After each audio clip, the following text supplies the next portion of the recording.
third disulfide bridge.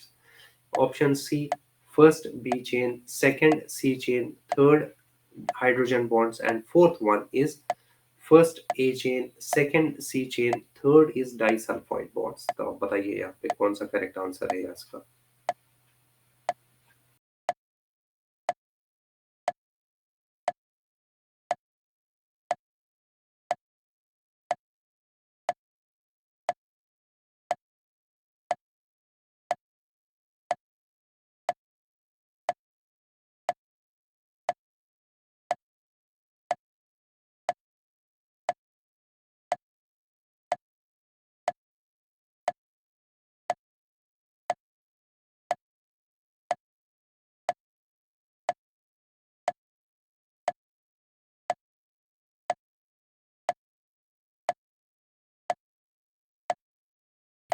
Already we have studied this, so I expect all of you to answer this question.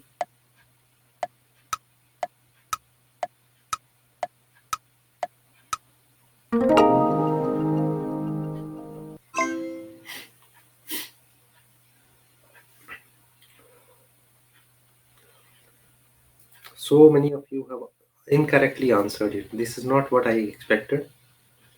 The correct answer, students, it is the option B. पढ़ा भी है बेटा आप लोगों ने. तो ये कौन सी होती है? ए चेन और बी चेन, और ये होते हैं एक दूसरे से लिंक थ्रू डाइसल्फाइड बॉन्ड्स. अब आप यहाँ पे देख लीजिए, ये देखिए, ये है मैच्योर फॉर्म इसका. यहाँ पे ए चेन है और दूसरी कौन सी है? बी चेन है, और वो डाइसल्फाइड बॉन्ड्स के थ्रू इसमें लिंक्ड है. यहाँ पे जो ये है ना प्रो इंसुलिन फॉर्म, उसमें सी पेप्टाइड भी था, है ना. C peptide was also present apart from the A chain and the B chain. Hopefully this is clear.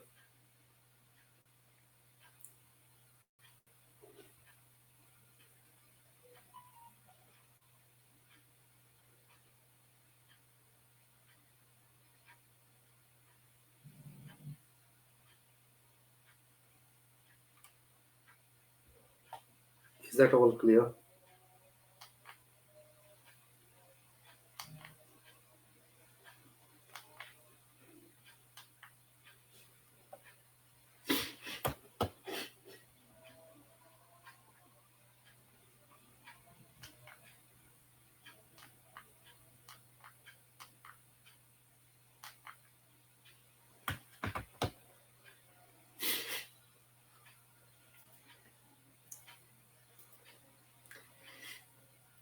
So next question for you is, given below are the recombinant therapeutics which have been synthesized from genes cloned in bacteria. Which of the following does not match correctly? Option A, erythropoietin anemia. Option B, follicle stimulating hormone infertility treatment.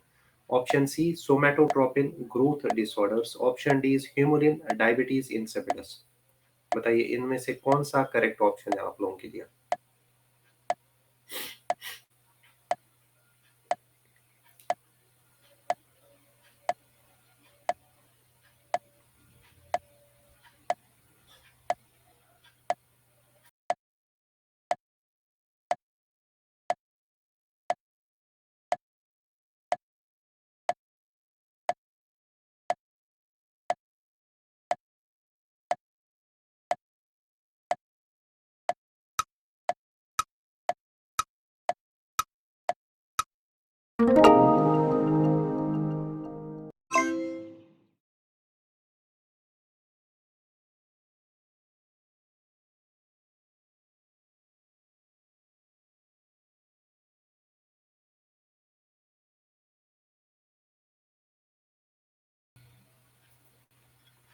It is the Humulin. Option D Humulin.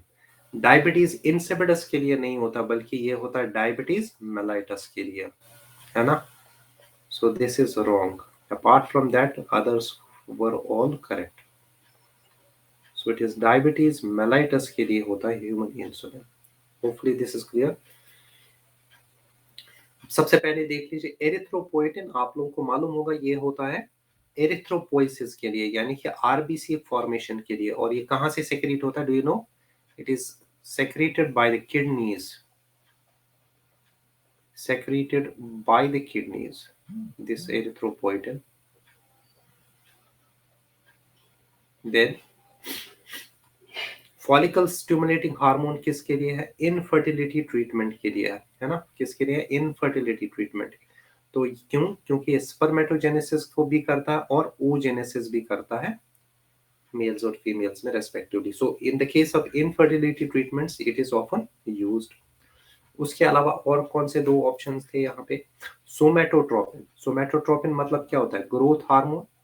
और ये हम किस लिए use करते हैं? For growth related disorders. This is for growth related disorders. And then option D is the Humulin. ये किस लिए होता है? डायबिटीज इंसिपिडस के लिए। ठीक है ना? This is for diabetes insipidus. ठीक। और जबकि ये जो जेनेटिकली इंजीनियर्ड इंसुलिन है यानी कि ह्यूमुलिन है, ये किस लिए हम करते हैं? For diabetes mellitus. ये डायबिटीज इंसिपिडस किस लिए होता है? It is caused by, it is related to ADH deficiency की वजह से होता है। So it has nothing to do with it. Okay, hopefully this is clear. यहां तक सभी को समझ में आ गया है ना?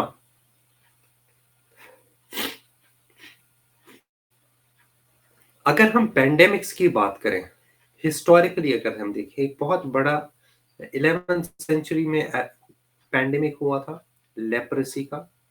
ठीक है। 14th सेंचुरी में ब्लैक डेथ पैंडेमिक हुआ था। ये भी बहुत ही ज्यादा सीवियर था, जिसमें बहुत सारे लोग जो है ना वो डेथ हो गई थी। देन स्पेनिश फ्लू हुआ था इन द 20th सेंचुरी, 1917 के आसपास हुआ था ये।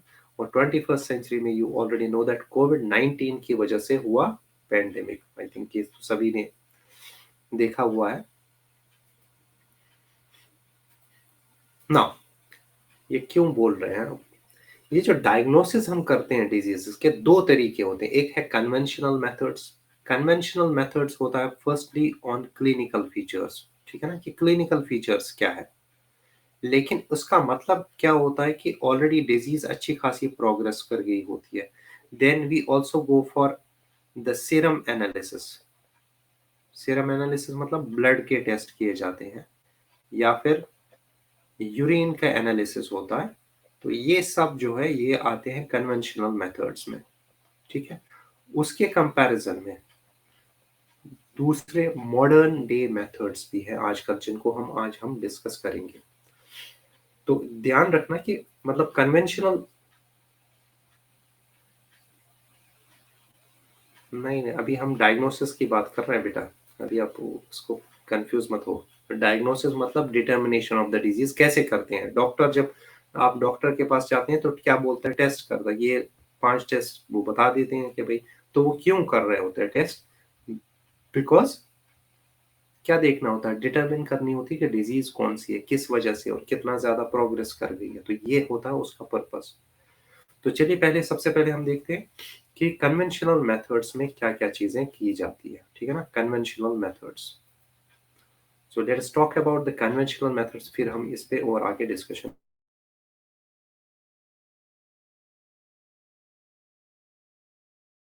मेथड्स क्या रहते हैं? जैसे यूरिन टेस्ट करा दिया हमने, है ना। आजकल घर पे भी यूरिन सैंपल लेने आ जाते हैं। स्टेराइल कल्चर बॉटल होती है जिसमें आपको मॉर्निंग में उठ के पहला यूरिन सैंपल देना है। लैब में ले जाके यूरिन चेक किया जाएगा कि भाई उसमें कहीं शुगर तो नहीं है, या मान लीजिए किसी माइक्रो ऑर्गेनिज्म के बारे में हमने चेक करना है। ऐसे ही ब्लड भी दिया जाता है, सैंपल टेस्ट, है ना। ब्लड में हम चेक करेंगे किसी किस्म का इन्फेक्शन तो नहीं है।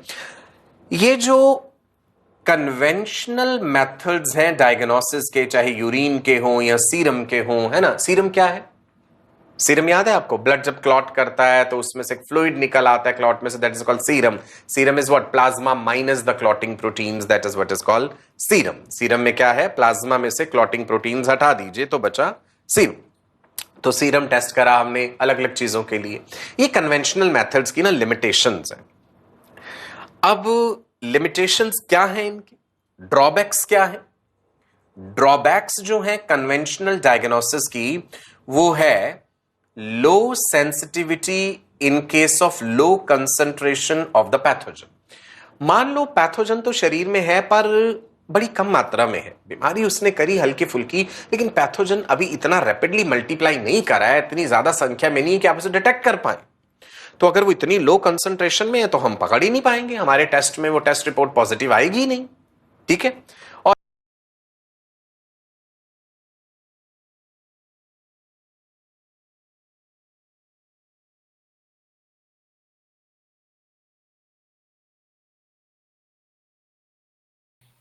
तो बात समझ में आई। कन्वेंशनल मेथड्स में क्या होता है कि आप एक पर्टिकुलर जो है ना एक एनालिसिस करते हैं, जैसे ग्लूकोज के लिए, कोलेस्ट्रॉल के लिए early detection is not possible. आप तभी उस डिजीज को देख सकते हैं जब ये ऑलरेडी प्रोग्रेस कर गया होता है, ठीक है ना। और इसमें यही जनरली होता है सीरम एनालिसिस या यूरिन एनालिसिस, और ये टाइम कंज्यूमिंग प्रोसेस भी है, तो ब्लड भी लेना पड़ता है, बाकी सारी चीजें भी, लंबी कहानी होती है बेसिकली, है ना। तो अब क्या करा जाए फिर, ठीक है। तो मतलब आप सबसे बड़ी प्रॉब्लम ये है कि अच्छी जब डिजीज प्रोग्रेस कर गई होगी ना, तब हमें कन्वेंशनल मेथड्स के थ्रू डायग्नोसिस कर सकते हैं पर्टिकुलर डिजीजेस को। इसी चीज को सॉल्व करने के लिए हमारे पास आजकल की टेक्निक्स है, यानी कि मॉडर्न मेथड्स है। तो इन मॉडर्न मेथड्स में क्या आता है वो चीज हम यहाँ पे समझते हैं। हम इसमें मॉलिक्यूल्स को एनालिसिस करते हैं, पर्टिकुलर मॉलिक्यूल्स को, तभी हम लोग क्या बोलते हैं इसके लिए term, we use the term molecular diagnosis. तो आप यहाँ पे देखिए ये वीडियो, तब तक में फिर हम इस पे और फिर आगे डिस्कशन करेंगे। तो अब हम बात करते हैं वो जो कन्वेंशनल डायग्नोस्टिक मेथड्स हैं कि भाई ब्लड टेस्ट कर दीजिए पैथोजन के लिए, यूरिन टेस्ट कर दीजिए पैथोजन के लिए, उनसे हटके ये बहुत बेहतर टेक्निक्स हैं मॉलिक्यूलर डायग्नोस्टिक्स। क्या है ये समझिए। It comprises of methods to detect and measure. Detect भी करना कि मतलब प्रेजेंट है या नहीं है, और मेजर करना कि अगर है तो मात्रा कितनी है। ऐसे मेथड्स जो डिटेक्ट करेंगे और मेजर करेंगे presence of biomolecules associated with specific health conditions और डिजीज। यहां पे हम डायग्नोज करेंगे, पकड़ेंगे बायोमॉलिक्यूल्स को जो एसोसिएटेड हैं उस हेल्थ कंडीशन से या पैथोजन से। मान लो भाई एचआईवी वायरस है, एचआईवी वायरस शरीर में गया तो वायरस के कुछ सरफेस एंटीजन्स होंगे, वो प्रोटीनेशियस है, GP120 प्रोटीन है जैसे, है ना, ग्लाइकोप्रोटीन 120, या फिर जो एंटीबॉडीज बन गई हैं उसके खिलाफ वो डिटेक्ट करनी है। बेसिकली ये मॉलिक्यूलर डायग्नोस्टिक्स जो है ये पूरे पैथोजन को डिटेक्ट नहीं कर रहे, उससे एसोसिएटेड कोई डीएनए हो गया, आरएनए हो गया, प्रोटीन हो गया, बायोमॉलिक्यूल को डिटेक्ट करेंगे। व्हेन आई से बायोमॉलिक्यूल तो किस चीज को हम पकड़ेंगे, डीएनए को, आरएनए को, या कोई प्रोटीन एसोसिएटेड है उसको, राइट। तो चाहे पैथोजन बड़ी कम मात्रा में भी है तो भी पकड़ में आ जाएगा वो इस चीज में।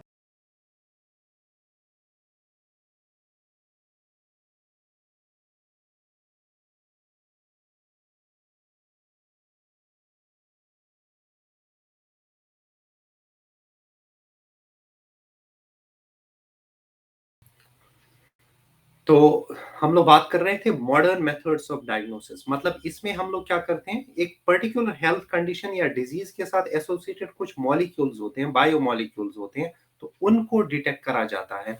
और ये जो प्रोसेस होती है ना, ये इफेक्टिव भी है और काफी ज्यादा फास्ट भी है। खासकर जिन दो बायोमॉलिक्यूल्स को जनरली यहाँ पे डिटेक्ट करने का काम करते हैं वो है न्यूक्लिक एसिड्स और उसके अलावा प्रोटीन्स। अब प्रोटीन्स फॉर एग्जांपल एंटीजेंस भी हो सकते हैं ना,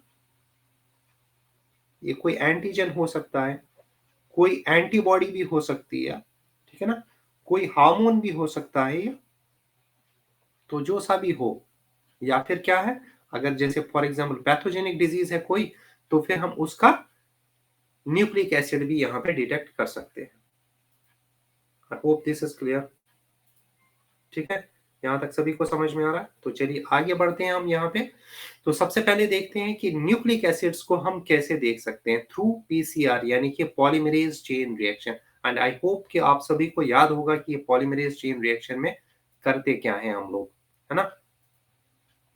so let us move on to the next one, और ये है यहाँ पे पीसीआर प्रोसेस।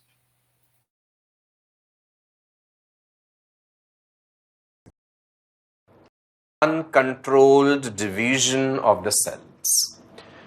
कैंसर के बारे में डिटेल में पढ़ेंगे जब हमने एक और चैप्टर पढ़ना है, human health and disease. Cancer की क्या क्या वजह हो सकती है। क्रोमोसोम्स के लेवल पे चलते हैं। मान लीजिए ये है जी normal chromosome, right. Carcinogens, cancer causing agents, यहां लिखा है ना carcinogens. What are carcinogens? Carcinogens are cancer causing agents, जिनकी वजह से कैंसर हो सकता है। यहां पे आपको दिखाएंगे कुछ कार्सिनोजेंस, यूवी रेज, एक्सरेज, ये भी कार्सिनोजेंस हो सकते हैं। सो म्यूटेशन हो गया मान लो जी उन कैंसर कॉजिंग एजेंट्स के कारण, जेनेटिक लेवल पे जाके प्रभावित करा उन्होंने सेल्स को, म्यूटेशन हो गया। अब हमने डिटेक्ट करना है, कैसे डिटेक्ट कर पाएंगे हम, देखिए अभी समझाता हूं आपको आगे। एक और बात, डाउन सिंड्रोम याद है आपको? Trisomy of which chromosome? Trisomy of chromosome number, do you remember the name of the chromosome? Trisomy of chromosome number 21, 3 dose में आ गए। तो आपने सिम्टम्स पढ़े थे डाउन सिंड्रोम के, तो क्या ये भी डिटेक्ट हो सकता है पीसीआर से? बिल्कुल जी, जहां भी कहीं कुछ गड़बड़ हुई है वो हमें पता चल सकती है। So how do we detect cancer and से other genetic disorders by PCR, polymerase chain reaction. अगर किसी जीन में म्यूटेशन हुआ है, डीएनए में किसी हिस्से में म्यूटेशन हुआ है, जीन म्यूटेट कर गया, उस म्यूटेटेड जीन के लिए हम अपना प्राइमर्स तैयार कर लेते हैं। हम पीसीआर के जरिए एम्पलीफाई कर लेते हैं उसे, उस म्यूटेटेड जीन का उतना जो सेगमेंट है उसका एम्पलीफिकेशन हो जाता है पॉलीमरेज चेन रिएक्शन में। और अगर नॉर्मल जीन है, वो म्यूटेट हुआ ही नहीं है, तो वो जो हमने प्रोब बनाया है वो उसके साथ वहां पे बाइंड नहीं करेगा, तो एम्पलीफिकेशन नहीं होगा, there will be no PCR products. HIV, how many of you remember the full form for HIV? Human immunodeficiency virus. Immunodeficiency मतलब इम्यूनिटी को कम कर देता है। HIV वायरस जब शरीर में पहुंचता है, हेल्पर टी सेल्स को नुकसान पहुंचाता है, हेल्पर टी सेल्स का नंबर डाउन जाता है। हम HIV का पूरा लाइफ साइकिल पढ़ेंगे ह्यूमन हेल्थ एंड डिजीज में, वायरल डिजीजेस जब पढ़ेंगे। एड्स जो है उसके बारे में डिटेल में हमने पढ़ना है। एड्स का full form acquired immuno deficiency syndrome. HIV positive होना और एड्स हो जाना दो अलग बातें हैं। HIV पॉजिटिव कोई इंसान है, उसका मतलब है उसके शरीर में HIV पहुंच चुका है और हमने अपनी सोफिस्टिकेटेड टेक्निक्स के जरिए डिटेक्ट कर लिया। उस इंसान को एड्स होने में कई महीने या कई साल लग सकते हैं, right? Acquired immuno deficiency syndrome. तो HIV अगर शरीर में गया है किसी इंसान के, तो अब जब कोई पैथोजन जाता है शरीर में तो इम्यून सिस्टम एंटीबॉडीज बनाता है उसके खिलाफ। HIV बड़ा चालाक है, इसके ग्लाइकोप्रोटीन्स कवर्ड रहते हैं, शील्डेड रहते हैं, इतनी जल्दी से इसके खिलाफ ना एंटीबॉडीज बन नहीं पाती, समय लगता है। 1 महीना, 3 महीने, 6 महीने, साल भी लग जाता है एंटीबॉडीज बनने के लिए HIV के खिलाफ, है ना? तो भाई तब तक वो नुकसान तो पहुंचा ही जाएगा, तो हमें तो जल्द से जल्द डिटेक्ट कर लेना चाहिए कि HIV शरीर में है या नहीं। तो हमारे पास इसके लिए टेक्निक्स अवेलेबल है। एलाइजा टेक्निक भी है जो हम पढ़ेंगे, एंजाइम लिंक्ड इम्यूनोसॉर्बेंट एसे। एलाइजा HIV के लिए या हार्मोन्स को डिटेक्ट करने के लिए भी यूज करते हैं। देखो जी, ये रहा HIV वायरस, ये उसका स्ट्रक्चर है पूरा, राइट? अंदर जेनेटिक मटेरियल है, रिवर्स ट्रांसक्रिप्टेस एंजाइम है इसके पास, ये रिवर्स ट्रांसक्रिप्शन शो करता है। What is reverse transcription? RNA से DNA का बन जाना is what is reverse transcription, right? बाहर ही उसके ये दिख रहे हैं आपको, एक ग्लाइकोप्रोटीन्स हैं इसके, ये अलग अलग तरह के, कैप्सिड होती है, कवरिंग होती है इसमें। सो हमने क्या करा, HIV का RNA सीक्वेंसिंग करके हमने रिवर्स ट्रांसक्रिप्टेस एंजाइम के जरिए हमने इसका cDNA बना लिया लैब में। ये चीज हम कर चुके, कॉम्प्लीमेंट्री DNA हमने बना लिया जी इसके लिए, ठीक है ना? अब हम डिटेक्ट कैसे करते हैं? पॉलीमरेज चेन रिएक्शन के जरिए। पीसीआर का बेसिक सिद्धांत आपको याद होना चाहिए। मान लीजिए ये रहा हमारा HIV स्पेसिफिक जीन जो HIV ने इंट्रोड्यूस करे हैं सेल्स में, है ना? ये HIV स्पेसिफिक जीन जो है पेशेंट का डीएनए जो हमने लिया उसमें हमें ये एचएपी स्पेसिफिक जीन दिखा, हमने पीसीआर टेक्निक के अलग अलग साइकिल्स करके मल्टीपल साइकिल्स करे, प्रोडक्ट हमें ये मिला, that means the person is HIV positive. आपको बहुत ज्यादा डिटेल में भी नहीं जाने की जरूरत, आप बेसिक सिद्धांत समझ लीजिए। पॉलीमरेज चेन रिएक्शन के जरिए हम एचआईवी डिटेक्शन कर लेते हैं।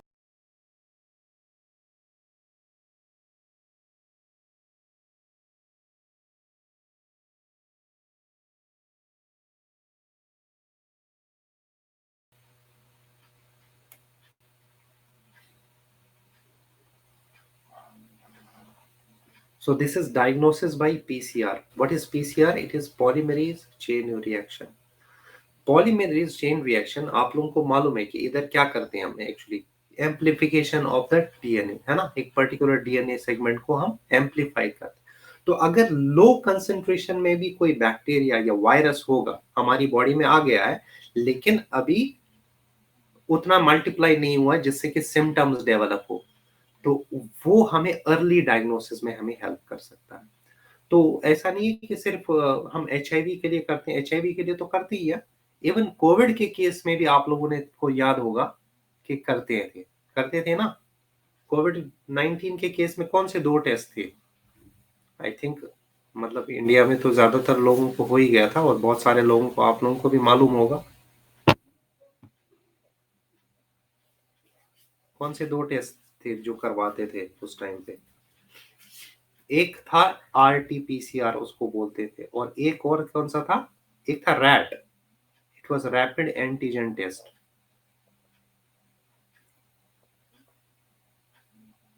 This was rapid antigen test. और दूसरा क्या था? RTPCR, it is real time PCR. Real time मतलब होता है जो उसी वक्त करा जाए, पीसीआर तो पता ही है आपको। इस रियल टाइम पीसीआर में क्या करते हैं, वही भाई उसका जो आरएनए है उसको डिटेक्ट करा जाता है। रैपिड एंटीजन टेस्ट तो नाम से ही पता चल रहा है, इसी को तो बोलते थे हम रैट, शायद सुना होगा आप लोगों ने। कौन ज्यादा सेंसिटिव था, रैट था कि ये था पीसीआर, है ना? ये ज्यादा सेंसिटिव होता है, मतलब this is considered to be a very good test. कौन सा? More sensitive test.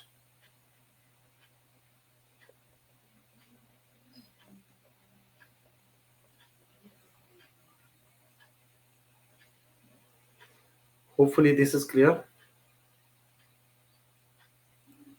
So this is basically a powerful technique that is used to identify many other genetic disorders as well.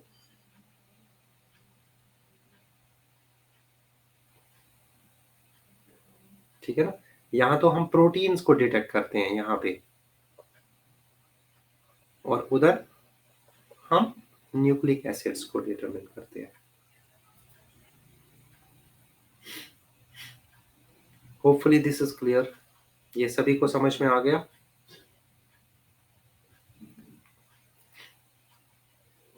So nucleic acids are detected on the basis of this PCR test, basis of PCR test, ठीक है ना? तो ये है इसका benefit, और ये हमें हेल्प करेगा in early diagnosis. Early diagnosis तो हम उसी हिसाब से फिर उसको ट्रीट भी कर सकते हैं। So here is a question for you, आप लोगों के लिए एक सिंपल सा क्वेश्चन है, दैट इज इट। क्या है ये?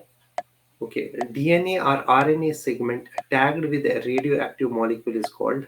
आई थिंक ये तो अभी आपने पढ़ा ही नहीं है, उन्होंने यहाँ पे क्यों पूछ लिया। चलिए अभी हम बात करें। Option A plasmid, option B vector, option C is probe, and option D is clone. अभी हम इस पे बात करेंगे।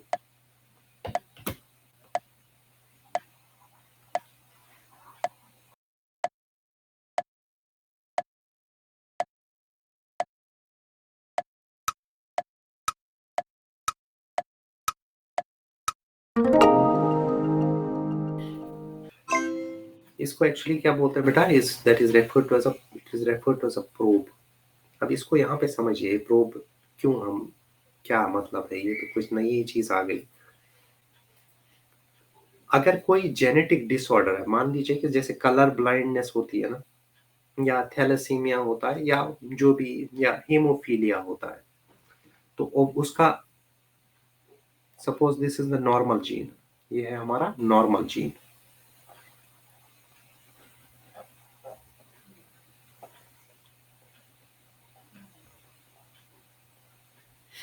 This is your normal gene.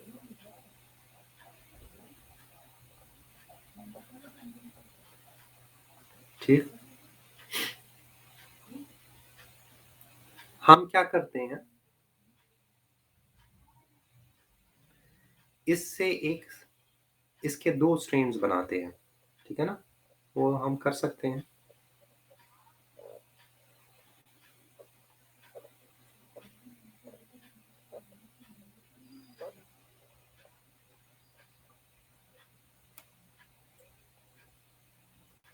इसी से बनाया हमने क्या, single strained DNA.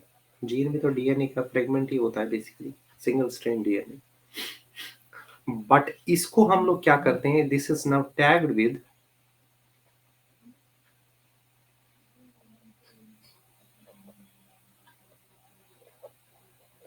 This is tagged with a radioactive isotope और रेडियो आइसोटोप। रेडियो आइसोटोप समझते हो ना, जैसे फास्फोरस का रेडियो एक्टिव फॉर्म जो है वो यूज करेंगे, या सल्फर का करेंगे, कोई सा भी यूज कर सकते हैं। इसी के लिए हम लोग क्या टर्म करते हैं यूज, प्रोब। बात समझ में आई? So what is probe? It is a single strain DNA that has been tagged with a radioisotope। ठीक है ना? और इसको यूज किस लिए किया जाता है, this is used for the detection of mutations, of any mutation in a gene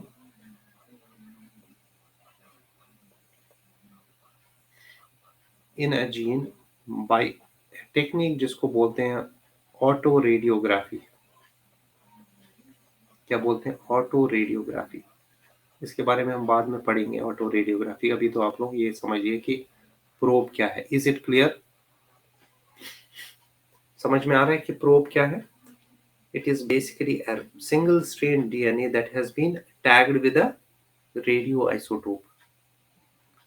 clear है बेटा? Is it clear?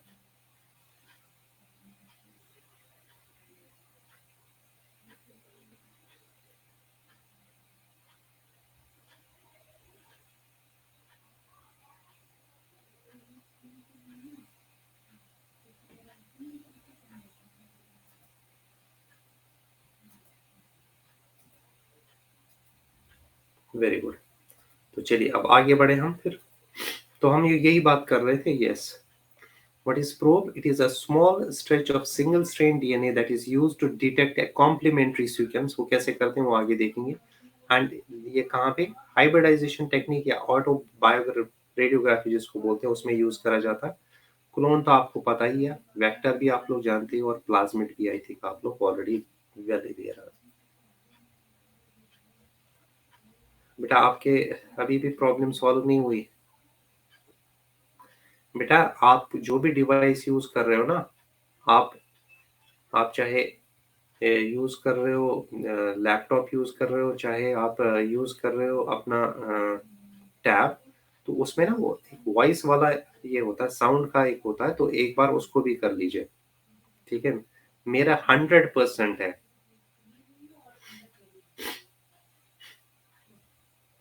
What about the other students? मैं पहले भी देख चुका हूँ। अगर हर तरफ से होगा, आज मेरा भी थोड़ा सा गला खराब है, नजला भी हो रहा है। आपकी आवाज एकदम बिल्कुल बहुत तेज आ रही है।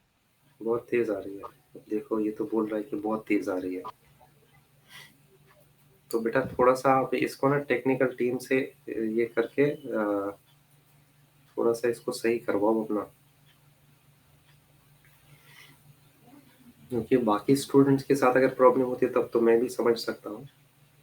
बाकी हम कितना भी चिल्ला लें, उससे कोई फर्क नहीं पड़ता, जब तक कि हमारे डिवाइसेस सही ना हो।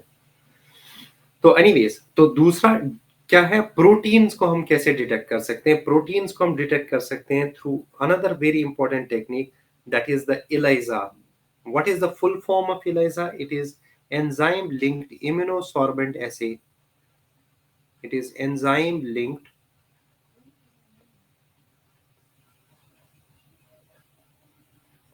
immunosorbent assay.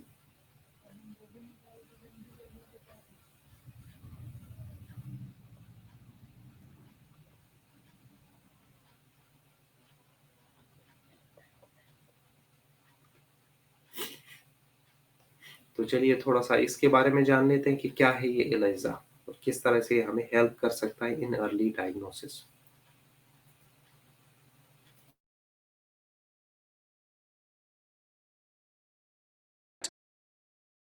और आपने लिख लिया ये एक मॉलिक्यूलर डायग्नोस्टिक टेक्निक है. इसमें एंजाइम वर्ड आया तो यानी हम किसी एंजाइम का इस्तेमाल कर रहे हैं.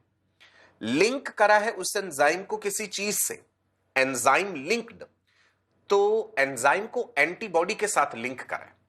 बेसिकली इस टेक्निक का जो सिद्धांत है वो एंटीजन और एंटीबॉडी का इंटरेक्शन है. मैं आपको दोनों चीजें डिटेल में समझाऊंगा एंटीजन एंटीबॉडी के बारे में. सो एंटीजन एंटीबॉडी किस प्रकार से इंटरेक्ट कर रहे हैं ये उसका सिद्धांत है. और एंटीबॉडी को हम जोड़ देते हैं एंजाइम के साथ. एंटीबॉडी जो इसमें इस्तेमाल करेंगे हम खुद, जो एंटीबॉडी हमने इसमें डालने हैं वो एंजाइम के साथ जोड़ने, वो हमने बनाए हैं लैब में, लिंक्ड विद एंजाइम. तो राजा बेटा इसलिए ये नाम आया कि एंजाइम लिंक्ड है. कौन लिंक्ड है? एंटीबॉडी को एंजाइम से लिंक कर है. इम्यूनोसॉर्बेंट एसे, ऐसे वर्ड का मतलब होता है किसी चीज को चेक करना, टेस्ट करना, एस्टिमेट करना, है ना, ऐसे करना, उस चीज के बारे में टेस्टिंग कर पाना. सो ऐसे वर्ड यहां पे रेफर कर रहा है टेस्टिंग को. सॉर्बेंट वर्ड रेफर कर रहा है कि एडजॉर्प्शन या एब्जॉर्प्शन होना किसी चीज का. ये फिनोमेना तो आपने पढ़े, adsorption, right. So enzyme linked immunosorbent ऐसे हम डिटेल में पढ़ने जा रहे हैं.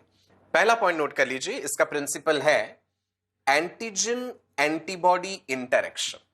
ठीक है जी, मैं बताता हूं अभी एंटीजन क्या होता है, एंटीबॉडी क्या होती है. इसके जरिए आप क्या डिटेक्ट कर सकते हैं? It detects number 1 infection of the pathogen, कि पैथोजन शरीर में आया है तो पैथोजन का एंटीजन हम ढूंढ सकते हैं, है ना. पैथोजन के सरफेस पे प्रेजेंट कोई खास तरह का प्रोटीन एंटीजन की तरह बिहेव करेगा. या फिर जब पैथोजन आ गया मेरे शरीर में तो मेरे शरीर के इम्यून सिस्टम ने उसके खिलाफ क्या बनाया होगा? एंटीबॉडीज. तो इस टेक्निक के जरिए हम एंटीबॉडीज अगेंस्ट द पैथोजन भी चेक कर सकते हैं. यानी दो बातें हुई. एलाइजा टेक्निक से आप एंटीजन भी डिटेक्ट कर सकते हैं, एलाइजा टेक्निक से आप एंटीबॉडीज भी डिटेक्ट कर सकते हैं. एलाइजा टेक्निक कई प्रकार का है. There is indirect ELISA, there is direct ELISA, there is sandwich ELISA. ELISA technique हमने करनी कैसे है ना. मान लीजिए पेशेंट है जी आपके पास, है ना, आप रेफर करते हैं कि इसका एलाइजा टेस्ट किया जाए HIV के लिए या किसी भी चीज के लिए आपको लग रहा है. हमेशा ये पैथोजन के लिए करें जरूरी नहीं है, हार्मोन्स की डिटेक्शन के लिए भी एलाइजा टेक्निक हम करते हैं. So it is use for detection of hormones also. एक एलाइजा प्लेट होती है, राइट, माइक्रोटाइटर प्लेट कहते हैं उसे, पॉलीस्टाइरीन की बनी हुई, राइट जी. इस तरह की एक माइक्रोटाइटर प्लेट है which is made up of polystyrene. इसमें छोटे छोटे छोटे छोटे गड्ढे होते हैं, ढेर सारे वेल्स लिखे ना, ये वाली ये चीज जो है ये, इनको कह देते हैं वेल्स. आपको याद है जेल इलेक्ट्रोफोरेसिस में भी वेल्स बताए थे. और ज्यादातर इन वेल्स का नंबर 96 होता है, 96 वेल्स. इससे ज्यादा भी हो सकते हैं, जरूरी नहीं.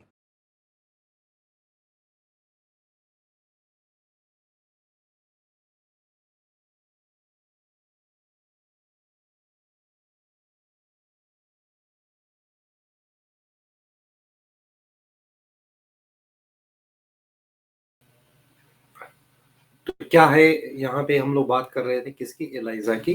फुल फॉर्म क्या है बेटा इस एलाइजा का, it is enzyme linked immunosorbent assay. और ये होता है, इसका जो बेसिस है वो है एंटीजन एंटीबॉडी इंटरेक्शन। ये काफी क्विक होता है, रैपिड है, और इसमें चाहिए क्या होता है, ब्लड सैंपल चाहिए होता है पेशेंट का। इसमें क्या हम कर सकते हैं, मतलब किस चीज को डिटेक्ट कर सकते हैं और मेजर कर सकते हैं, हम किसी एंटीजन को डिटेक्ट कर सकते हैं। जब कोई पैथोजन हमारी बॉडी में आता है ना, तो उसकी बॉडी पे क्या होता है, एंटीजन्स होते हैं, और हमारी बॉडी क्या बनाती है, उसके अगेंस्ट एंटीबॉडीज बनाती है। तो कभी हम एंटीजन्स को डिटेक्ट करते हैं और कभी हम एंटीबॉडीज को डिटेक्ट करते हैं, कई बार हम हार्मोन्स को भी डिटेक्ट करने की कोशिश कर सकते हैं। देन कहाँ पे किया जाता है, यहाँ पे आपको दिख रहा है, इसको हम बोलते हैं माइक्रो टाइटर प्लेट्स, ठीक है ना, माइक्रो टाइटर प्लेट। और इसमें ये वेल्स होते हैं, यहाँ पे देखिए नॉर्मली ये 96 वेल्स होते हैं इनके अंदर, ठीक। तो दो तीन तरह की टेक्निक्स है, होती तो बहुत सारी है, एक है इनडायरेक्ट इलाइजा, एक है डायरेक्ट इलाइजा, और एक है सैंडविच इलाइजा। उसमें से हमें इन दो के बारे में थोड़ा सा एक डिटेल में चाहिए कि इनडायरेक्ट इलाइजा से क्या मतलब है और डायरेक्ट इलाइजा से क्या मतलब है। Hope this is clear. तो यहाँ पे दो है, एक है डायरेक्ट इलाइजा, एक है इनडायरेक्ट इलाइजा। डायरेक्ट इलाइजा में we detect the antigens, there is detection of antigens.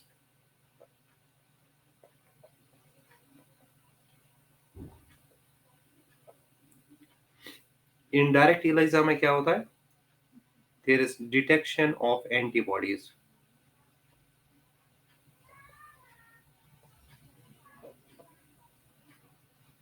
There is detection of antibodies.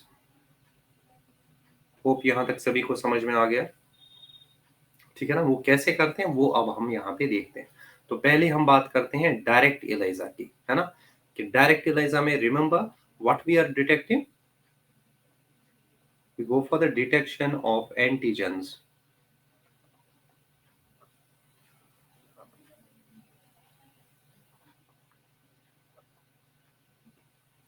ठीक है, तो चलिए अब आप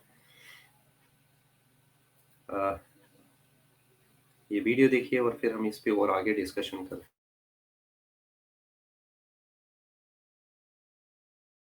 हमने टेक्निक यूज करेंगे डायरेक्ट एलाइजा, एंटीजन के लिए डायरेक्ट एलाइजा। तो वो जो वेल है उसमें, राइट, ये छोटा सा वेल मैंने दिखाया, इसमें क्या हुआ बेटा जी, यहां पे एंटीजन की कोटिंग हो गई जो भी आपको सस्पेक्टेड, राइट। अब हम लैब में बनी हुई, हमारे पास ऑलरेडी अवेलेबल हैं प्री फॉर्म्ड एंटीबॉडीज हैं which are linked with an enzyme, ठीक है। अब मैं बनाता हूं एक एंटीबॉडी, ये मैंने बनाई एंटीबॉडी, ये मेरे पास अवेलेबल हैं, और इस एंटीबॉडी के साथ मैंने एक एंजाइम को जोड़ रखा है। ये रहा ब्लू कलर से मैंने दिखा दिया, ये मेरा एंजाइम है, right? These antibodies present in the lab available with me, they are having antibodies. These antibodies are having enzyme. Now, so that's why I call them enzyme linked antibodies. FC region से मैंने enzyme जोड़ के ये बना करके रखी हुई है। ये एंटीबॉडीज किसके खिलाफ है, उस पर्टिकुलर एंटीजन के खिलाफ जिसका मुझे डाउट हो रहा है कि इस पेशेंट में है ना। मान लो मुझे डाउट हो रहा है कि भाई इसमें कहीं डेंगू वायरस जो है उसका वाला एंटीजन तो नहीं है, तो मैं कहूंगा ठीक है डेंगू के इस पर्टिकुलर एंटीजन के लिए इसका टेस्ट करो। तो ये वाली जो एंटीबॉडीज बनाई हुई हैं ये वही है जो मुझे लगता है कि भाई ये डेंगू वाला एंटीजन हो सकता है, तो एंटीबॉडीज पे लिखा हुआ है कि भाई ये एंटी डेंगू एंटीबॉडीज है। मैंने ये एंटीबॉडीज इसमें डाल दी, ठीक है जी। कहां पे, इन वेल्स में एंटीबॉडीज डाल दी। अब आप खुद ही सोचो, अगर वो एंटीजन प्रेजेंट है तो ये एंटीबॉडी स्पेसिफिक है और ये उससे बाइंड कर जाएंगी। The antibody will bind with the antigen, और साथ में एंजाइम लगा हुआ है। फिर हम यहां पे बफर सॉल्यूशन डालते हैं कि जो एंटीबॉडीज बाइंड नहीं हुई, जो फालतू की है, वो वॉश हो जाए, राइट। तो अब हमारे पास सिचुएशन क्या आ जाती है, देखिए मैं आपको फिर से दिखाता हूं। ये रहा हमारा वो वेल। अब मैं एक एंटीजन लेके चल रहा हूं यहां पे स्पेसिफिकली, तब मैं दिखा पाऊं।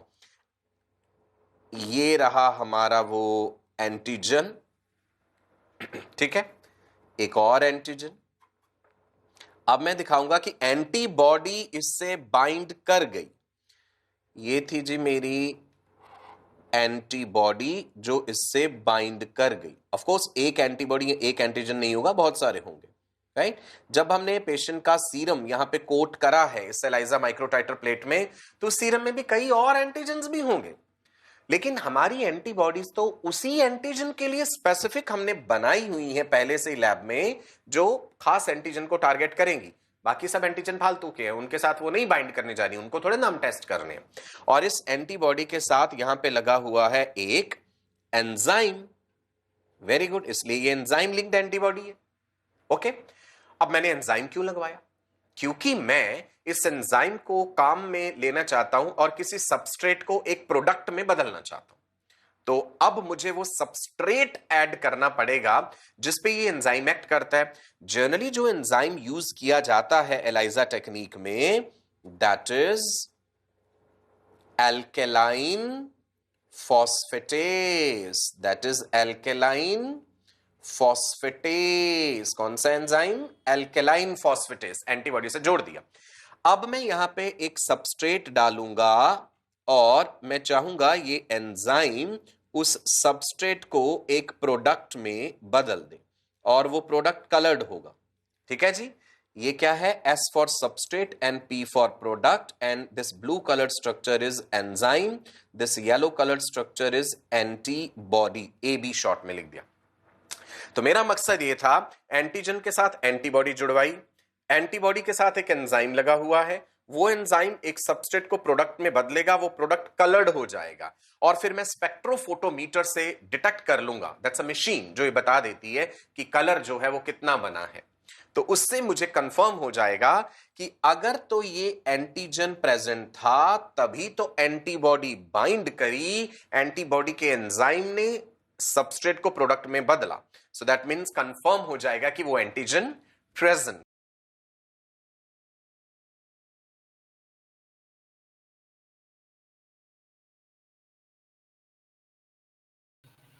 अब पहली चीज यहाँ पे समझ लीजिए, डायरेक्ट एलाइजा किस लिए है? It is for the detection of the antigens. तो हम लोग क्या करते हैं, एक एंटीबॉडीज लेंगे। ये देखो, ये उसके वेल्स है ना, वेल्स होपफुली सभी को याद होगा जो वेल्स है। हम इसके ऊपर क्या करते हैं, एड्सॉर्ब करते हैं एक एंटीबॉडी को, जो इसके लिए अगेंस्ट एंटीबॉडीज होती है। ठीक है, तो ये मान लीजिए कि ये है एंटीबॉडी हमारी, और ये जो एंटीबॉडी होती है ना, ठीक,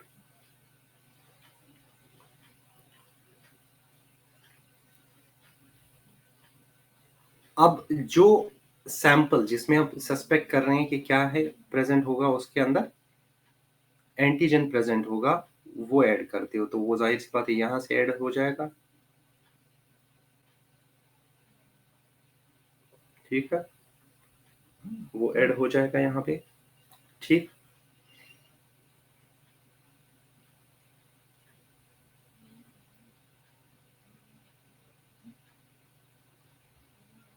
ठीक है ना, तो ये मतलब क्या हो गया, इससे चिपक गई। अब हम क्या ऐड करते हैं, एक एंजाइम लिंक्ड एंटीबॉडी।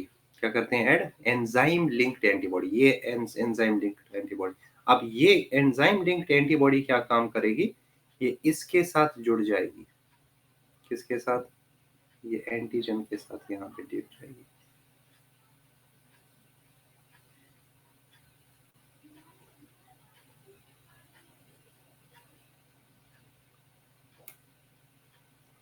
ये, और ये है एंजाइम लिंक्ड एंटीबॉडी। अब इसके बाद क्या करा जाता है, इसके बाद ऐड करा जाता है जो सबस्ट्रेट मॉलिक्यूल है। सबस्ट्रेट को ये एंजाइम क्या काम करता है, वो उसको क्या करेगा, कन्वर्ट करेगा इनटू, उसका डिसकलरेशन करता है। ठीक है ना, तो कलर डेवलप होना ही मतलब क्या है कि इसमें एंटीजन प्रेजेंट है। क्यों? अब आप देखो, ये चीजें हम देख थोड़ी रहे हैं, आपके पास तो ऑलरेडी सैंपल, ये बात यहाँ पे समझ लीजिए। अगर कोई चीज नहीं समझ में आ रही ना, तो वो मुझे बताना। इस चीज को यहाँ पे समझ लीजिए। ये मान लीजिए कि for example, I am again repeating it, ये मान लीजिए ये वो वेल है, वेल के अंदर आपने क्या कर दिया है, एंटीबॉडीज ऐड कर रखे हैं, ठीक है ना, एडजॉर्ब्ड, दीज आर एडजॉर्ब्ड एंटीबॉडीज।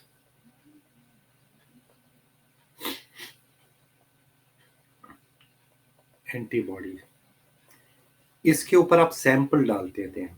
सैंपल में क्या होगा, जाहिर सी बात है उसमें एंटीजन होगा, अगर होगा तो ठीक है। अभी फिलहाल हम मान रहे हैं कि उसमें है एंटीजन।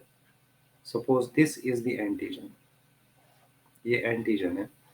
अब इसके बाद हम लोग क्या करेंगे, एक एंजाइम लिंक्ड एंटीबॉडी करते हैं इसके साथ ऐड। क्या है, एंजाइम लिंक्ड एंटीबॉडी।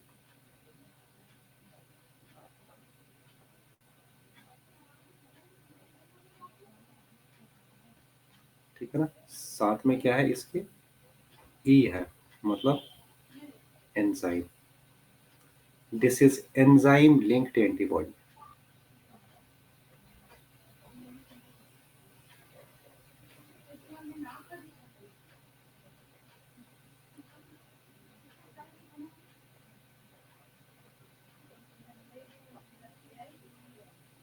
उसके बाद हम क्या करते हैं, इसका सबस्ट्रेट डाल देते हैं। जब सबस्ट्रेट डालते हैं ना तो वो क्या करता है, उसको ये जो एंजाइम होता है ये इसको कन्वर्ट करता है। Enzyme actually alkaline phosphatase enzyme एक होता है, तो उसको ये कन्वर्ट करता है इनटू कलर। तो अगर कलर है तो मतलब क्या है कि एंटीजन प्रेजेंट है, अगर कलर नहीं है तो एंटीजन प्रेजेंट नहीं है।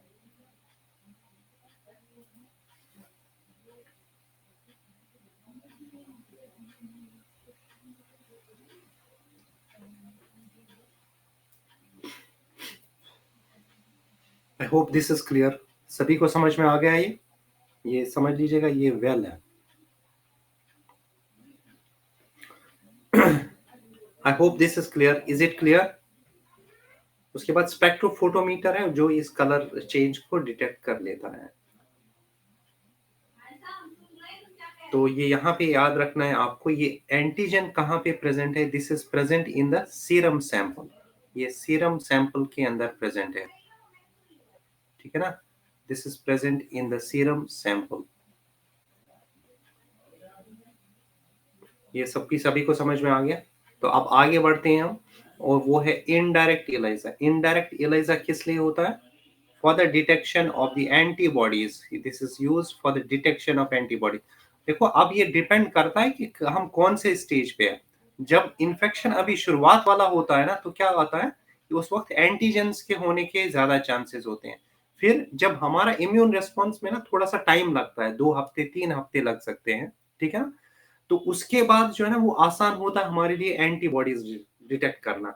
तो कई बार होता है कि ये नेगेटिव आ गया, क्यों, क्योंकि भाई एंटीबॉडीज अब ज्यादा हो गए हैं, ठीक है ना, तो वो पैथोजन को धीरे धीरे खत्म कर रहे हैं, ठीक।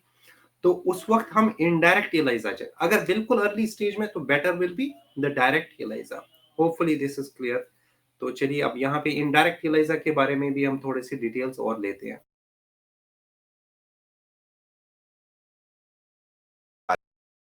एलाइजा में हमें क्या डिटेक्ट करना है, एंटीबॉडीज। सुनना गौर से, डायरेक्ट में क्या था, एंटीजन था।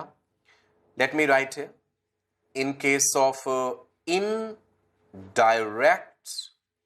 ELISA technique, we are going to check for antibodies कि पेशेंट के ब्लड में एंटीबॉडीज हैं या नहीं। तो मैं लिख देता हूं एंटीबॉडीज प्रोड्यूस्ड इन बॉडी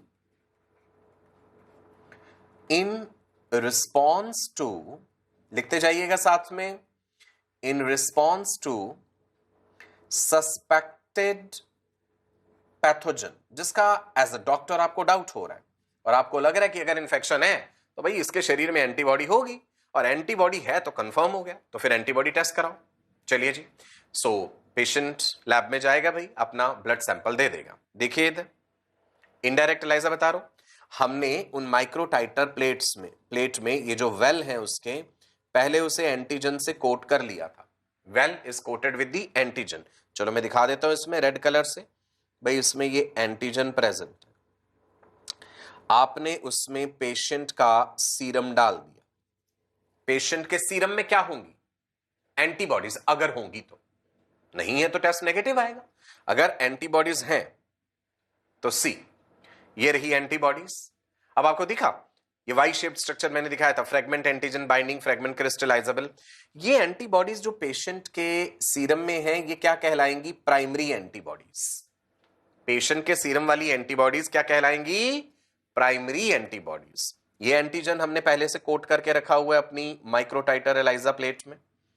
तो देखिए जी, एंटीबॉडीज कर गई बाइंड। Can you see? एक समय पे एंटीबॉडी ने एक ये एंटीजन पकड़ा यहां पे और एक ये पकड़ लिया इधर, बाइवेलेंट या डाइवेलेंट हम बोल देते हैं। ओके, ये वाला जो पीछे वाला रीजन है एंटीबॉडी का क्या कहलाता है? FC reason. दो रीजन बताए थे ना, fragment antigen binding fab region and FC region. चलो जी, अब आगे देखते हैं। कुछ एंटीबॉडीज ऐसी भी दिख रही हैं, प्राइमरी एंटीबॉडीज जो बाइंड नहीं करी हैं, तो फिर से हम जो है बफर सॉल्यूशन डाल के इनको वॉश कर देंगे। अब क्या करें? एक और नया टर्म आ गया यहां पे, सेकेंडरी एंटीबॉडी। सुनो, ये क्या टर्म है? Secondary antibody. ये कहां से आई? ये लैब में हमने बना करके रखी हुई है पहले से। सेकेंडरी एंटीबॉडी के इस रीजन के साथ ये एक गोला सा आपको जुड़ा हुआ दिख रहा है, ये क्या चीज है? वेरी सिंपल, यही तो एंजाइम। तो यहां पे सेकेंडरी एंटीबॉडीज एंजाइम लिंक्ड है। ये एंटीबॉडीज किसके खिलाफ है? ये एंटीबॉडी किससे बाइंड करेंगी? ये सेकेंडरी एंटीबॉडी प्राइमरी एंटीबॉडी के साथ बाइंड करेगी। क्या एंटीबॉडी भी एंटीबॉडी से बाइंड कर सकती है? बिल्कुल कर सकती है। ये हमने बनाई कैसे होंगी? हमने लैब में कैसे बनाई कि ये वाली जो प्राइमरी एंटीबॉडीज है ये किसी एनिमल के शरीर में इंजेक्ट करी। पहले एक ह्यूमन से प्राइमरी एंटीबॉडी ले ली। सपोज मैं एक बायोटेक्नोलॉजी का साइंटिस्ट हूं, राइट? मेरे पास एक HIV पेशेंट है जिसमें कंफर्म है कि भाई एंटीबॉडीज हैं। मैंने उसके ब्लड से एंटीबॉडीज निकाली हैं, प्राइमरी एंटीबॉडीज, और प्राइमरी एंटीबॉडीज एक एनिमल, सपोज एक माइस के शरीर में इंजेक्ट करी। तो माइस के शरीर के लिए बाहर से आने वाली ये चीज एंटीजन का काम करेगी। माइस के शरीर में बाहर से आने वाली ये फॉरेन चीज एंटीजन का काम करेगी, और माइस का इम्यून सिस्टम इस प्राइमरी एंटीबॉडी के खिलाफ सेकेंडरी एंटीबॉडी बनाएगा। समझे आप कि लैब में कैसे बनती हैं? तो वो सेकेंडरी एंटीबॉडीज फिर मैंने माइस के ब्लड से लेके फिल्टर आउट करके लैब में अपने लिए तैयार रख ली। तो ये बाजार में उपलब्ध हैं जी, secondary antibodies enzyme linked, and they are costly. इसीलिए इन टेक्निक्स का कीमत जो है वो भी ज्यादा होती है, दे कॉस्टली टेक्निक्स। नाउ देखिए इधर, सेकेंडरी एंटीबॉडीज कहां बाइंड कर गई? यहां फोकस कीजिए, प्राइमरी एंटीबॉडी के साथ। Secondary antibodies are binding to primary antibodies, और सेकेंडरी एंटीबॉडी के साथ ये क्या लगा? एंजाइम। एंजाइम हमने क्यों लगवाया? क्योंकि अब हम एक सबस्ट्रेट डालेंगे इसमें, सबस्ट्रेट को ये एंजाइम प्रोडक्ट में कन्वर्ट करेगा। ये आ गया जी सबस्ट्रेट। क्योंकि ये सब चीजें आंखों से तो नहीं देख सकते ना, एंटीबॉडीज दिख थोड़ी जाएंगी, हमें तो रिजल्ट देखना है कि एंटीबॉडी के साथ जुड़े एंजाइम ने क्या काम करा। तो उस एंजाइम ने इस पर्टिकुलर सबस्ट्रेट को, ये जो हमने ऐसे स्टार की तरह दिखाया है, जब हम ये उस प्लेट में डाल देंगे तो इस सबस्ट्रेट को ये एंजाइम कन्वर्ट कर देगा एक कलर्ड प्रोडक्ट में, क्रोमोजन कलर्ड प्रोडक्ट में। अब ये सबस्ट्रेट किस में कन्वर्ट हो गया? See, the substrate has been converted into a, let me write here, coloured product. Enzyme कौन सा यूज होता है? Alkaline phosphatase. Generally coloured product बन गया, कलर आ गया पूरी जगह पे, नीला नीला रंग हमें दिख गया। अब हम इसे कैसे पहचान लेंगे कि कलर की इंटेंसिटी कितनी है? इंटेंसिटी के हिसाब से इंफेक्शन का लेवल पता चलेगा कि भाई एंटीबॉडीज कितनी ज्यादा थी।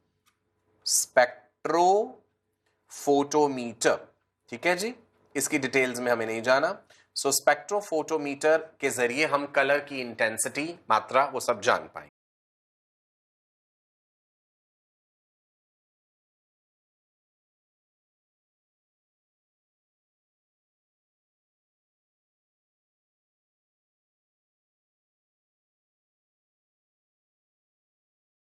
समझ में आएगी। इनडायरेक्ट इलाइजा में हम लोग सबसे पहले क्या करते हैं, वैसे ही बिल्कुल इसमें भी देखो, इसमें सबसे पहले वेल्स के अंदर क्या डालते हैं हम? एड्सॉर्ब किसको करते हैं? एंटीजन को। सबसे पहले एंटीजन को यहाँ पे एब्जॉर्ब करेंगे, ठीक है, दिस इज एन एंटीजन। अब क्या करते हैं, इसमें जब सैंपल डाला जाता, ठीक है, सैंपल क्या होगा,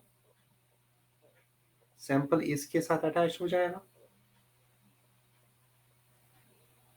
सैंपल में अगर एंटीबॉडी है तो वो इसके साथ अटैच हो जाएगी, और उसके बाद दूसरी होती है secondary antibody, enzyme linked antibody, the next one, जो अब यहां पे इसके साथ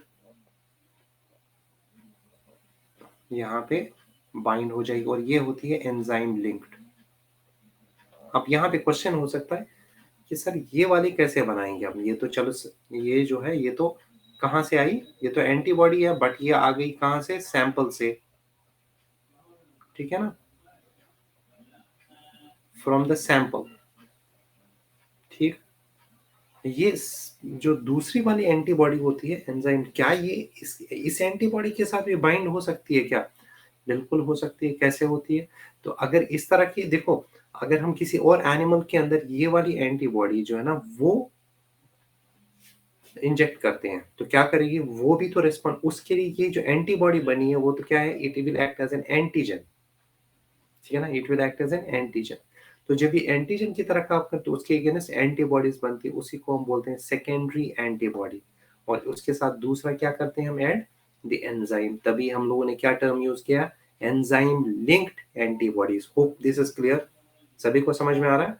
फिर उसके बाद सबस्ट्रेट ऐड कर देंगे, तो अगर कलर आ गया तो फिर वही चीज हो गई, तो ये पॉजिटिव टेस्ट है, अगर कलर नहीं आया तो टेस्ट क्या है, वो नेगेटिव है। क्योंकि ये वाली जो एंटीबॉडी है ना वो इस वाली एंटीबॉडी, प्राइमरी एंटीबॉडी के साथ ही वो बाइंड कर सकती है, वो एंटीजन के साथ बाइंड नहीं कर सकती। आई होप दिस इज क्लियर। बताइए, सभी को समझ में आ रहा है कि नहीं आ रहा है, कोई प्रॉब्लम, कोई यहाँ पे दिक्कत तो नहीं हो रही है कि इनडायरेक्ट इलाइजा से क्या मतलब है और डायरेक्ट इलाइजा से क्या मतलब है। तो क्या पता चला हमें कि इनडायरेक्ट इलाइजा में हम एंटीबॉडीज को डिटेक्ट करते हैं, ठीक है ना, दिस इज द वेल। फिर से बताऊं एक बार प्रोसेस, यहां पे समझ लीजिए, हम इसमें एंटीजन को एब्जॉर्ब करते हैं on the wall of this well, ठीक। उसके बाद पेशेंट का सैंपल डालते हैं, तो क्या होता है, जो एंटीबॉडीज उसके अंदर प्रेजेंट होंगी वो इसके साथ बाइंड कर जाएंगी एंटीजन के साथ, और उसके बाद हम एंजाइम लिंक्ड एंटीबॉडी उसमें डाल देते हैं, तो वो इस जो ये प्राइमरी एंटीबॉडी होती है ना उसके साथ बाइंड कर जाती है। और फिर हम सबस्ट्रेट जब ऐड करते हैं तो क्या पता चलता है कि यहाँ पे कलर चेंज हो रहा है। अगर कलर चेंज हो रहा है तो it is a positive test, अगर कलर चेंज नहीं हो रहा है it will be a negative test. I hope this is clear to everyone, यहाँ तक सभी को समझ में आ गया। तो याद रखना, इनडायरेक्ट एलिजा में we detect, this is used for the detection of antibodies, detection of antibodies इसमें होता है।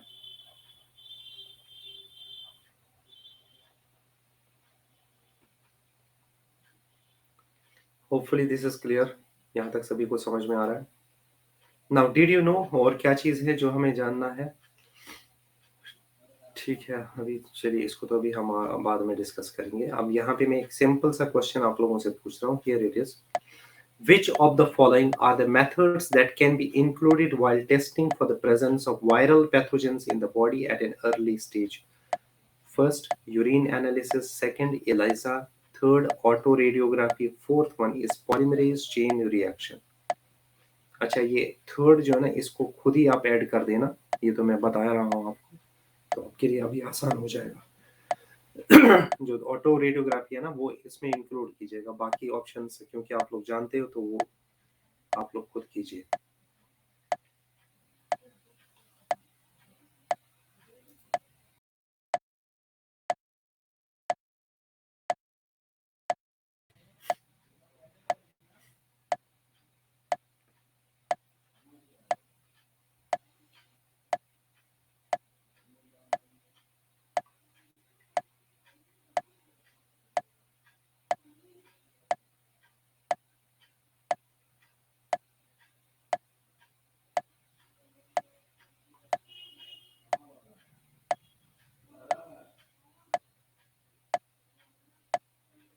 ऑटो रेडियोग्राफी तो आप लोग पहले ही ऐड कर देना, ठीक है ना, एट एन अर्ली स्टेज। ये भी ध्यान में रखिएगा कि अर्ली स्टेज पे आपको करना है।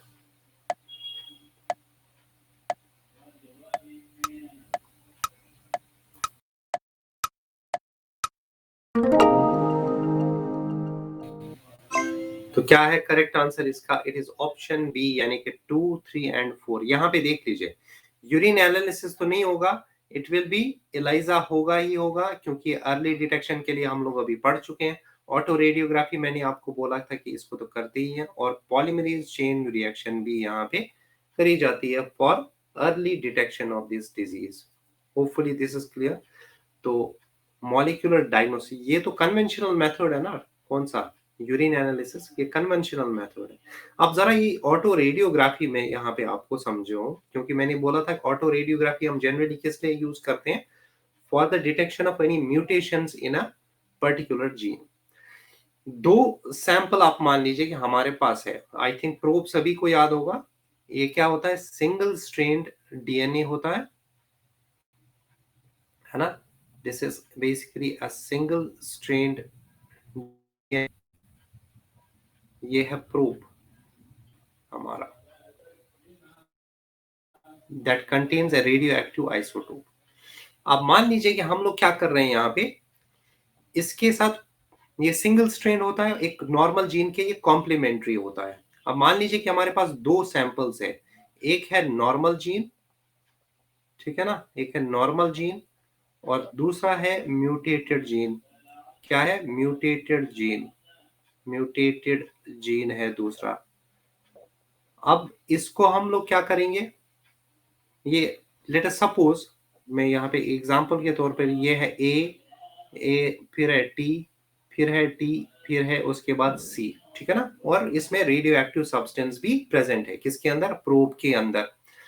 ये जो नॉर्मल जीन होगा, इसको हम लोग क्या करते हैं? सिंगल स्ट्रेंड में डिवाइड कर, मतलब कन्वर्ट कर देते हैं। This is converted into single strands,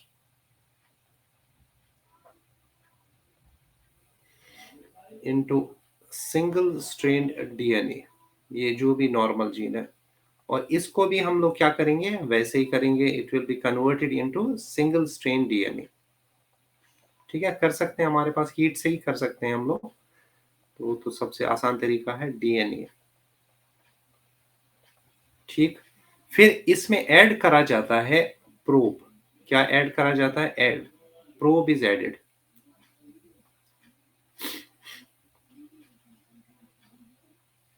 यहाँ पे प्रोब हम ऐड करते हैं, यहाँ पे भी क्या करते हैं? हम प्रोब ऐड करते हैं। अब जो नॉर्मल जीन होगा ना, वो क्योंकि इसके कॉम्प्लीमेंट्री है, किसके कॉम्प्लीमेंट्री है?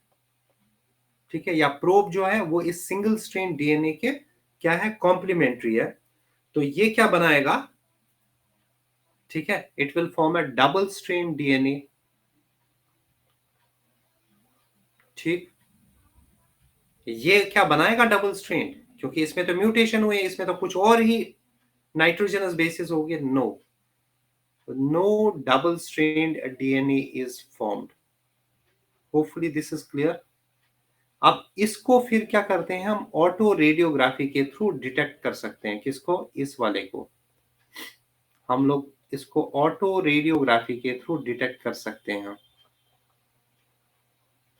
रेडियोग्राफी के थ्रू हम डिटेक्ट कर सकते हैं, इसको नहीं डिटेक्ट कर सकते। It can not be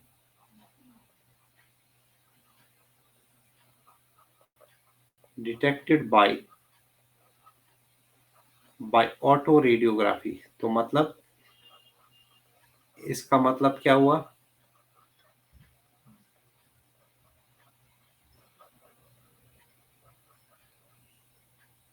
It cannot be detected by autoradiography.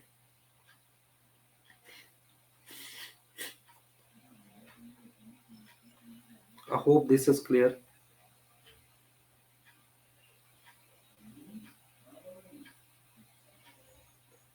तो अब हम देख सकते हैं, अगर वो नहीं डिटेक्ट होगा तो उसका मतलब ही क्या है? इसमें म्यूटेशन हुई है। अगर वो डिटेक्ट हो गया तो वो नॉर्मल जीन है।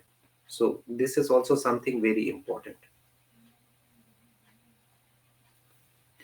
तो चलिए अब आगे बढ़ते हैं हम। Match the entries in columns and select the correct option. Column से फर्स्ट में क्या है, बीटी कॉटन है, एडिनोसिन डी अमाइनेज डेफिशिएंसी है, और आरएनए इंटरफेरेंस है, और पीसीआर है। और कॉलम सेकंड में क्या है, आपका जीन थेरेपी है, सेल्यूलर डिफेंस है, detection of HIV infection, and then you also have another one that is bacillus thuringiensis. आप लोगों को पेन और नोटबुक्स का यूज करना पड़ेगा इस पर्टिकुलर क्वेश्चन को सॉल्व करने के लिए।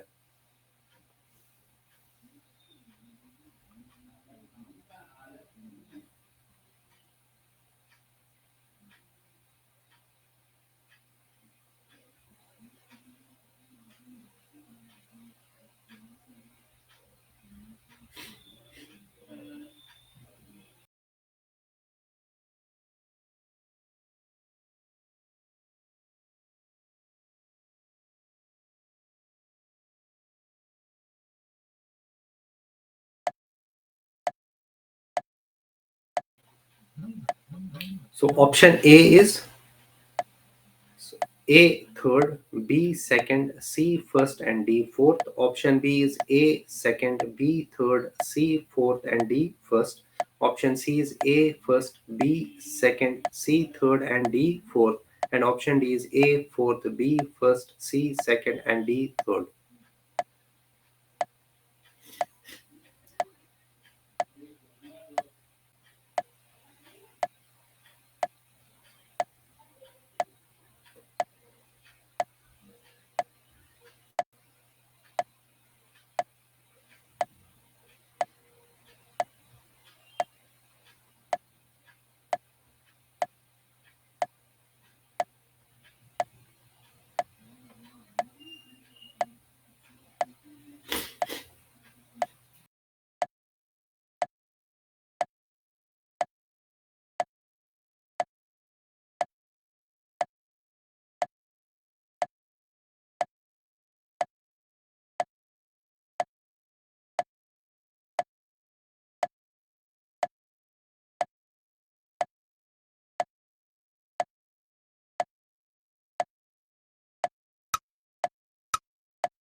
I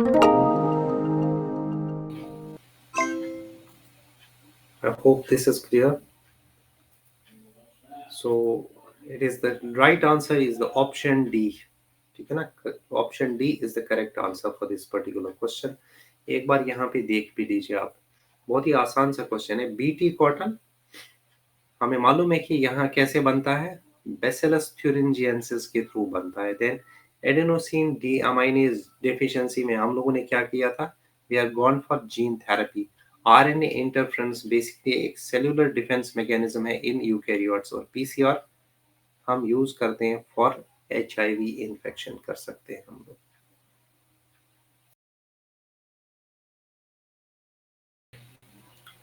I hope this is clear. तो ये सारी चीजें हैं जो कि हम ऑलरेडी डिस्कस कर चुके हैं। पीसीआर हमें मालूम है कि एक ऐसी टेक्निक है that is used to create several copies of a certain DNA segment. ये हमें एचआईवी इन्फेक्शन को डिटेक्ट करने में भी हेल्प करता है। बीटी कॉटन, अब ये भी चीज हम लोग जानते हैं, ये एक जेनेटिकली मॉडिफाइड क्रॉप है which is created by the insertion of one और more genes from bacillus thuringiensis, जो कि इस crop which helps the crop produce insecticidal proteins। और फिर क्या है, ADA deficiency, this is actually the deficiency of enzyme adenosine deaminase, जो कि हमारे इम्यून सिस्टम के लिए काफी ज्यादा इंपॉर्टेंट है। और इसको हम लोग ऑलरेडी डिस्कस कर चुके हैं, इसको हम जीन थेरेपी के जरिए हम लोग इसको क्योर कर सकते हैं। Hopefully this is clear. Then what about the RNA interference, ये भी एक सेल्यूलर डिफेंस मैकेनिज्म होता है जिसकी वजह से एक पर्टिकुलर जीन की क्या होती है ना, साइलेंसिंग होती है। और ये हम लोग ऑलरेडी देख चुके हैं कि हम पेस्ट रेजिस्टेंट क्रॉप्स बनाने के लिए इसको यूज कर सकते हैं।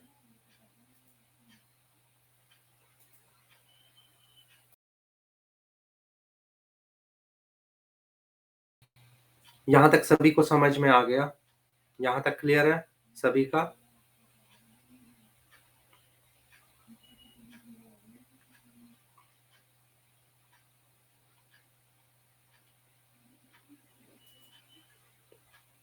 गुड, तब तो बहुत ही अच्छी बात है कि अगर सभी को समझ में आ गया है। कोई भी दिक्कत, कोई भी प्रॉब्लम कहीं पे भी?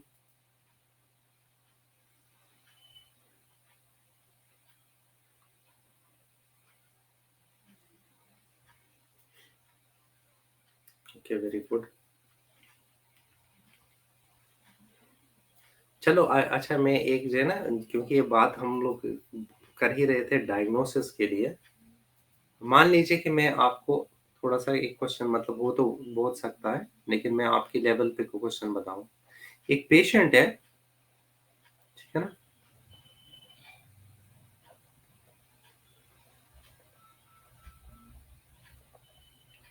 उसको प्रॉब्लम क्या है?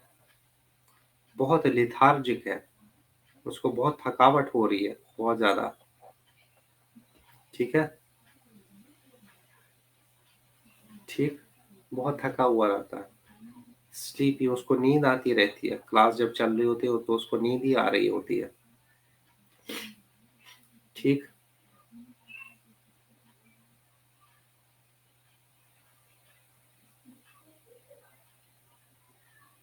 Does not like to play, ठीक है ना, टू प्ले, भाई उसको इन सब चीजों में नहीं। द लाइकली डायग्नोसिस क्या होगा इसका? मैं ऑप्शंस दूंगा आप लोगों को।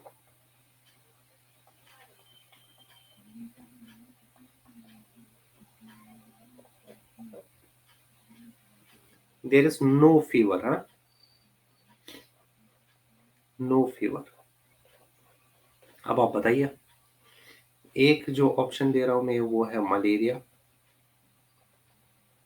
एक जो ऑप्शन है वो है tuberculosis,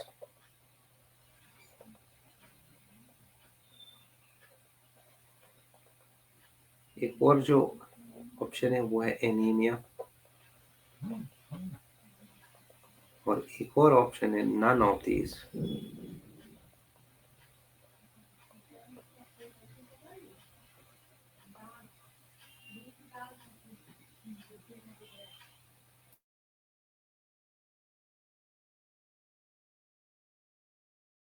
what is the likely cause? क्या चीज हो सकती है? भाई वो थकावट हो रही है,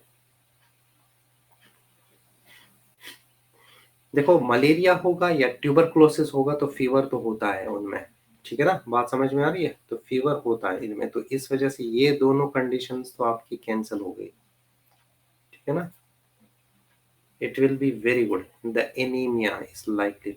तो अब अगर एनीमिया हो गया है तो लग रहा है कि भाई सस्पेक्ट कर रहे हो आप, वैसे तो आप साइंस भी देख सकते हो यहाँ पे, जैसे होता है ना, या कॉन्जेक्टिवा को देखा जाता है कि वो रेड है, पिंकिश है कि नहीं है।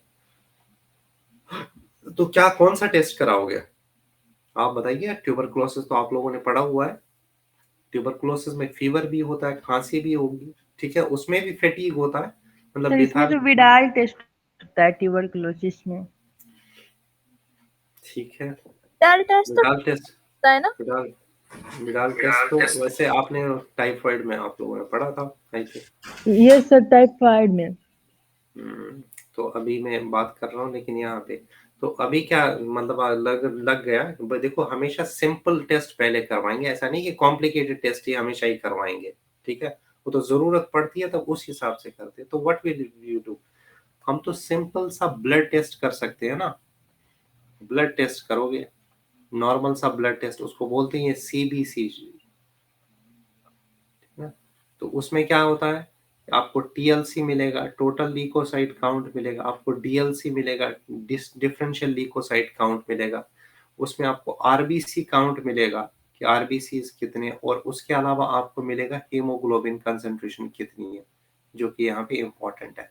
तो हीमोग्लोबिन कंसंट्रेशन, भाई एनीमिया कैसे पता चलता है? अब ये तो हीमोग्लोबिन कंसंट्रेशन से, नॉर्मल हीमोग्लोबिन कंसंट्रेशन क्या होती है, 12 टू 16 ग्राम्स पर डेसीलीटर, तो उससे कम हो गए तो समझ लीजिए कि वो हीमोग्लोबिन है। ये क्यों मैंने बोला, दो चीजें होती है, एक तो आपको समझ में आ जाएगा कि ये किस तरह से करा जाता है, ठीक है ना। अननेसेसरी टेस्ट भी नहीं करनी चाहिए। अब देखो, अगर सिर्फ यही है तो हम ट्यूबरकुलोसिस के डायग्नोसिस के लिए नहीं जाएंगे या फिर मलेरिया के डायग्नोसिस के लिए नहीं जाएंगे एक पर्टिकुलर लाइन में, तो वहां से हमारा कंफर्म हो जाएगा कि कौन सी चीज यहाँ पे है, ठीक है। तो ये इस तरह से हमेशा करा जाता। तो जो जैसे लोग बोलते हैं ना, अब यही चीज एक और मैं आपको बताऊं इंटरेस्टिंग चीज, जब कोविड हुआ था तो बहुत लोग बोलते थे कि भाई ये तो टेस्ट ही गलत आ रहा है, किसी के सिम्टम्स ही नहीं होते थे उसका भी टेस्ट पॉजिटिव आ जाता था। आता था कि नहीं आता था? हमारे तो खुद भी ऐसा हुआ था।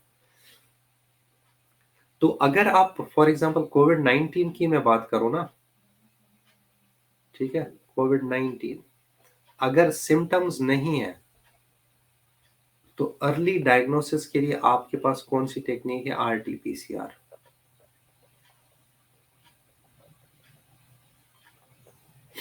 You will use this.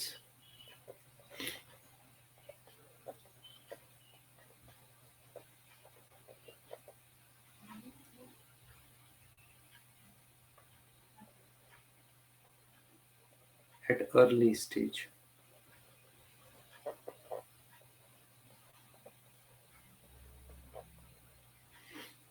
ठीक है। या फिर आपने शायद जैसे सुना ही रैट टेस्ट करते थे, रैपिड एंटीजन टेस्ट, वो भी कर सकते हैं, लेकिन इसमें जनरली क्या होगा, जब सिम्टम्स होंगे ना तब ये होता है, सिम्टम्स नहीं होंगे तो चांसेस इसमें कम है। अच्छा, अगर पता चला कि भाई उसको तो पता ही नहीं चला कि भाई हुआ था, कि बाकी लोगों को तो हो गया लेकिन इसको हुआ था कि उस टाइम टेस्ट करवाया नहीं, then we can also go for the ELISA, यानी कि एंटीबॉडी डिटेक्शन टेस्ट भी हम लोग कर सकते हैं। एंटीबॉडी डिटेक्शन टेस्ट तो क्यों? क्योंकि हो सकता है भाई आपने उस टाइम मिस कर दिया, किस टाइम? जब ये एंटीजन प्रेजेंट था, बट लेटर ऑन क्योंकि एंटीबॉडीज तो रहते हैं ना ब्लड के अंदर, एंटीबॉडी